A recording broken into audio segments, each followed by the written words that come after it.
thing. Shaking her head, as if the abrupt motion could dislodge her doubts, she inhaled a deep breath, released it. "I'm doing this," she said to the mountains. To no one. "I'm really doing this." Was she reminding herself, or questioning her sanity? Yeah, she had no clue. But with her apartment lease canceled, all her belongings either packed away in storage or piled inside this vehicle, with her ties cut, she had no choice but to go forward. Literally and figuratively. She closed her eyes and tipped her head back. Up here, the air didn't contain the mugginess of the South. Though she'd lived almost a decade in Charlotte, North Carolina, she'd never quite become accustomed to the humidity that clung to her skin like a layer of clothing. Here, though, summer had truly arrived.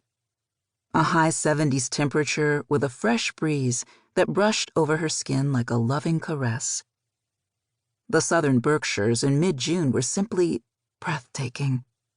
As much as she resented the place where she'd grown up, she couldn't deny the beauty of it.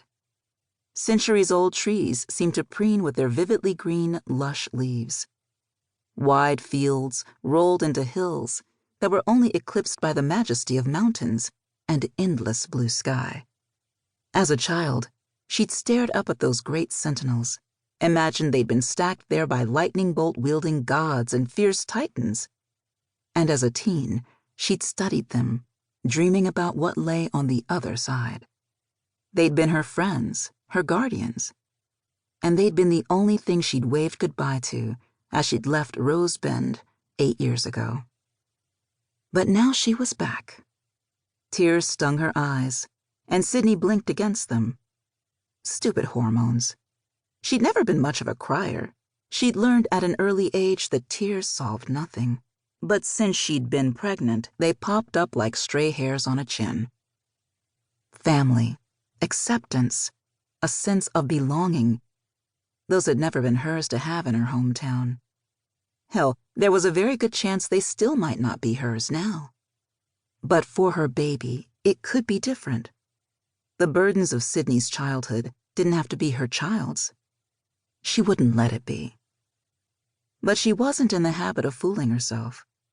While she hoped, prayed, for a nurturing haven for her child, and truly believed she would find it here, she also wanted that for herself, for Sydney, that girl, Collins. On that latter point, she knew better. Nothing changed in Rose Bend, not the houses, not the townspeople, not the opinions, not the hearts. That's why she stood on this hill behind St. John's Catholic Church, the oldest church in Rose Bend, instead of driving to her parents' home. It was an ancient institution. Carlin was buried at the newer cemetery, on the other side of town. Undoubtedly, Sydney's parents still visited her older sister's resting place, while Sydney hadn't been there since they lowered Carlin into the ground. 18 years. What kind of sister did it make her that she hadn't visited Carlin in almost 2 decades? A shitty one. The answer popped into her mind, clear and adamant. And curiously, the voice sounded very similar to her mother's. She huffed out a rough, jagged laugh. That criticism and more awaited her once she arrived at her parents' house. Focus on the bigger picture. You're here to raise your child in a warmer and safer environment, to give your baby a place where she's not a passing strange face, but a part of a loving family and community. True and true. While Sydney and her parents had a strained relationship that might be impossible to heal after years of too cold politeness and stinging disapproval, she believed, had to believe, that they would accept their grandchild. Love their grandchild.